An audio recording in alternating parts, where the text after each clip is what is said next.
Hello friends, question number 20 तक हम लोग सॉल्व कर चुके थे। आज हम लोग क्वेश्चन नंबर 21 से स्टार्ट करते हैं।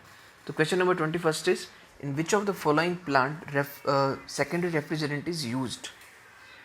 द्वितीय पश्चितक की जो बात करते हैं सेकेंडरी रेफ्रिजरेंट, वो किस प्लांट में काम में लिया जाता है। ऑप्शन है आपके, पहला ice plant, option B domestic refrigerator, option C water cooler और ऑप्शन डी है विंडो एसी। तो सेकेंडरी रेफ्रिजरेंट क्या होता है? सेकेंडरी रेफ्रिजरेंट वो होते हैं जो कि कूलिंग प्रोसेस में डायरेक्टली काम में नहीं आते हैं।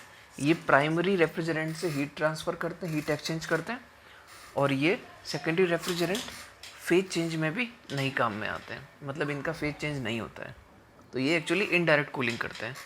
तो आइस प्लांट में ब्राइन सोल्यूशन जो होता है वो as a secondary refrigerant use में लिया जाता है।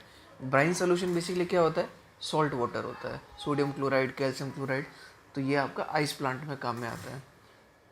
तो यहाँ पर ऑप्शन हो जाएगा आपका option A, ice plant. Ice cream जो खाते हो उसमें भी कभी कभी थोड़ा सॉल्ट लगा आता है, तो आइस प्लांट इसका हो जाएगा option A.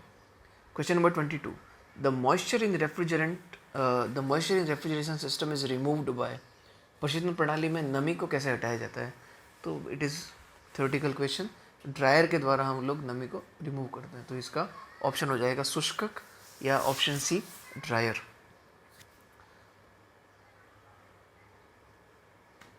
Question number 23, flash chamber is fitted between which of the followings.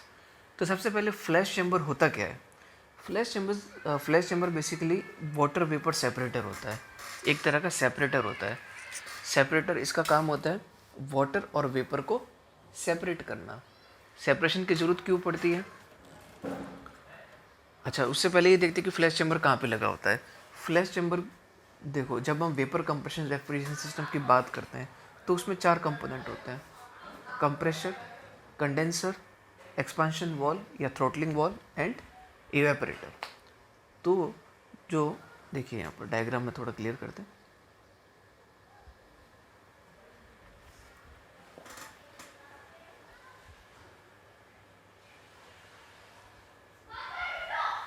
ये वेपर कंप्रेशन रेफ्रिजरेशन सिस्टम के लिए टीएस डायग्राम है। ये simple vapour compression refrigeration system है। जो 1 to 2 प्रोसेस है ये कंप्रेशन है, 2 to 3 आपका कंडेंसेशन है, 3 to 4 थ्रॉटलिंग वॉल या एक्सपेंशन वॉल में हो रहा है, थ्रॉटलिंग प्रोसेस है, और 4 to 1 है इवेपोरेशन जो कि इवेपोरेटर में हो रहा है। तो जो ये वाली जो लाइन है ये आपका सेचुरेशन लिक्विड लाइन है, ये क्रिटिकल पॉइंट होता है, और ये होती है सेचुरेटेड वेपर लाइन, यानी कि इस कर्व के इस तरफ लिक्विड होता है, इस कर्व के इस तरफ वेपर वाला पोर्शन होता है, और यहाँ पर लिक्विड प्लस वेपर पोर्शन होता है। तो पॉइंट नंबर 3 पर जो फ्लूइड जो वर्किंग सब्सटेंस अवेलेबल है वो लिक्विड स्टेज में है। 3 to 4 जा रहे हैं तो लिक्विड का पोर्शन कम हो रहा है, और ये थोड़ा लिक्विड और वेपर का मिक्सचर बनता जा रहा है, यानी कि ये वेपर बनने की तरफ अग्रसर है। और फिर 4 to 1 जो प्रोसेस है, तो 1 प्रोसेस पे पूरी तरह ये सेचुरेटेड वेपर बन जाती है। फिर 1 to 2 उसको और आके फर्दर कंप्रेस करते हैं वेपर को। तो देखिए जो 3 to 4 वाला प्रोसेस है, यहाँ पर क्या है कि लिक्विड और वेपर का मिक्सचर है। तो जो वेपर है यहाँ पर उसको वापस इवेपोरेटर में भेजने की बजाय अगर हम डायरेक्ट कंप्रेसर में भेज दें, यहाँ से इसको बाईपास करके डायरेक्ट कंप्रेसर में ही भेज दें, तो इट इज़ बेटर कि आपको वेपर को वापस मूव करके फिर कंप्रेस करने के बजाय उसको डायरेक्ट ही कंप्रेसर में भेज दो। तो यहाँ पर जो फ्लैश चैम्बर होता है उसका यही काम होता है कि लिक्विड और वेपर को सेपरेट करना, ताकि लिक्विड आगे इवेपोरेटर में चला जाएगा, फिर वहाँ से कंप्रेसर के थ्रू कंप्रेस होकर आगे चला जाएगा कंडेंसर में, और वेपर आपका डायरेक्ट इवेपोरेटर को बाईपास करके कंप्रेसर वाले स्टेज में चला जाएगा। तो फ्लैश चैम्बर का जो काम होता है वो यही होता है, लिक्विड और वेपर को सेपरेट करना, बेसिकली वेपर को रिमूव करना, और इसकी जो लोकेशन होती है वो होती है थ्रॉटलिंग वॉल या एक्सपांशन वॉल तथा इवेपोरेटर के बीच में। तो ऑप्शंस देख लेते हैं। Flash chamber is fitted between which of the followings.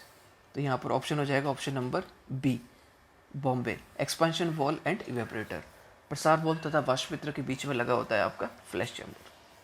और ये क्या है, बेसिकली एक तरह का सेपरेटर है जो कि वाटर और वेपर को सेपरेट करता है, बट इसका रेफ्रिजरेशन इफेक्ट में कोई रोल नहीं होता है। ये भी क्वेश्चन आता है कई बार, ये भी ध्यान रखेंगे आप।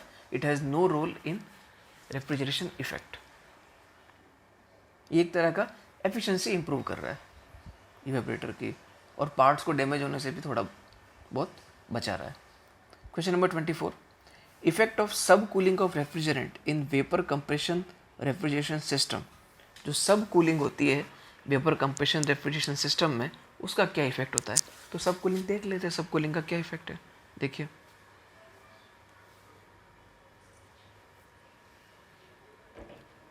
वही डायग्राम अपन वापस ड्रॉ कर रहे हैं, टीएस कर्व। ये तो आपका simple vapour compression refrigeration cycle है, 1 2 3 4। जो सब कूलिंग प्रोसेस होगा वो कुछ इस तरह से होगा।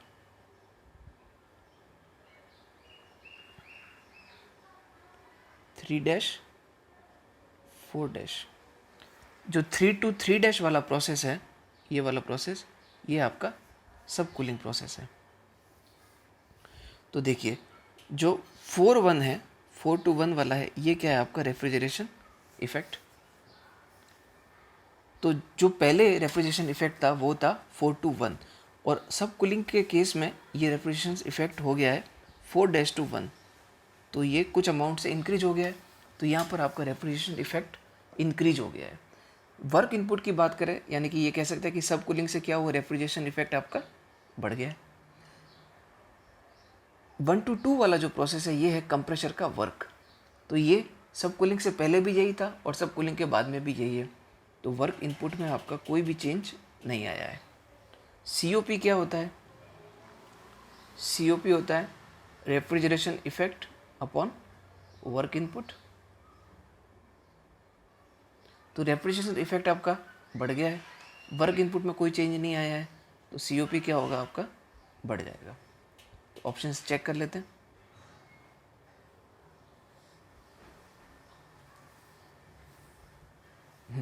देखिए, ऑप्शंस हो जाएगा इसका option number A, increases refrigeration effect. तो यही हो जाएगा इसका आंसर, क्योंकि बाकी सारे में वर्क डन में तो कोई चेंज नहीं आ रहा, वर्क इनपुट में कोई चेंज नहीं आ रहा, और रेफ्रिजरेशन इफेक्ट है वो आपका इंक्रीज हो रहा है। तो इसका आंसर हो जाएगा ऑप्शन ए, प्रशीतन प्रभाव बढ़ेगा, increase in refrigeration effect. Question number 24, answer is option A. Then move to question number 25, number of fluorine atoms in refrigerant R011 या R11। तो ये हम लोग डिस्कस कर चुके, फिर भी वापस देख लेते हैं। R11 में फ्लोरीन एटम्स कितने होते हैं, ये पूछ रहा है, तो देख लेते हैं। आपको फॉर्मूला पता ही है, मैंने बताया था कि CmHnFpCl3। जब इस टर्म में इस फॉर्मूले की टर्म में अपन रेफ्रिजरेंट की बात करते हैं, तो M यहाँ पर नंबर ऑफ कार्बन्स हैं, N नंबर ऑफ हाइड्रोजन्स हैं, P is number of fluorine atoms and Q is number of chlorine atoms. तो आपको दिया हुआ है R011, तो 0 क्या हो जाएगा, M-1, ये 1 हो जाएगा, N+1, और ये है आपका P। तो M का मान कितना आ जाएगा, M का मान आ जाएगा 1, N का मान आ जाएगा 0, और P का मान आ जाएगा 1।